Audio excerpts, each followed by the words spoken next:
Where do I go to get my name back? That's what he said. You may remember Richard Jewell. That's what he said. They even made a movie about him. Richard was the man who made the first call into the police about the suspicious package in Atlanta during the Olympics, the package that blew up. Not long after, FBI sources privately shared with the media that Richard Jewell was actually a suspect. The media didn't need any more than that. Within days, they had him all but convicted. Never mind that Richard Jewell was the hero of this case, the one who saved hundreds of lives. And yet his life was ruined, dragged through the mud, through rumors and innuendo and gossip. So when NBC settled with him on a defamation lawsuit for $500,000, Richard replied that it would be nice to be vindicated, but more importantly, he asked, "Now where do I go to get my name back?" It's a good question. After your name is dragged through the mud, after your reputation is ruined, after hearing the whispers and feeling the stares, where do you go to get your name back? Whoever said sticks and stones may break my bones, but words can never hurt me, didn't know much about gossip, did they? That person never looked into the eyes of a teenage girl whose name has been tossed around text messages and social media by boys trying to impress their friends. They've never heard her ask, why do boys do these things? They've never gazed into the sad faces of a family whose son has died in a tragic car wreck and heard the unfounded rumors. They've never heard them ask, what causes people to feed on these half-truths and spread them with such ferocity? Truth matters, because anything less than the truth eventually leads to pain for someone. The people of Israel love to murmur, and they love to complain, especially about Moses. They even complained about God. And all kinds of people love to gossip and murmur against Jesus, just like in today's gospel. The truth is a powerful thing.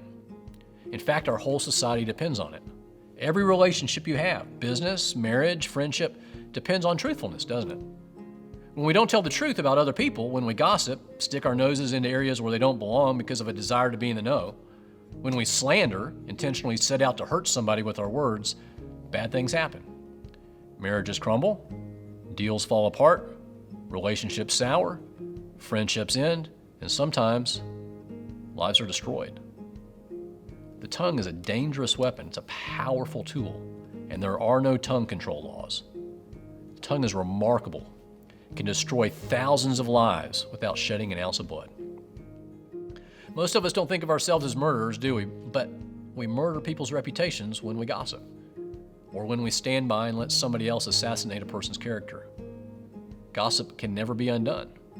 Some people will never look the same way at that person again. It's evil. Gossip is the invisible sin, and tragically now gossip is just another name for conversation. Social media has made murmuring normal. In fact, it's made it accepted, encouraged, and not even noticed. In fact, a lot of people have gotten rich off gossip. But you and I are called to be the people of truth. Honesty is not the best policy. Honesty is a way of life. People of God deal honestly with other people. We live the truth. We shouldn't look like the world. A University of Virginia study found that Americans typically lie to about 30% of the people we meet.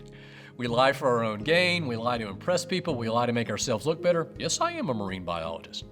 We lie to make other people look better. That dress makes you look so skinny. And a Cornell study found that we lie to people most often when we're on the phone and face-to-face, and least often via email and text, where there's a written record of what we actually say. But you and I are called to be different. Words have power. Words have the power to heal, to give hope, to encourage.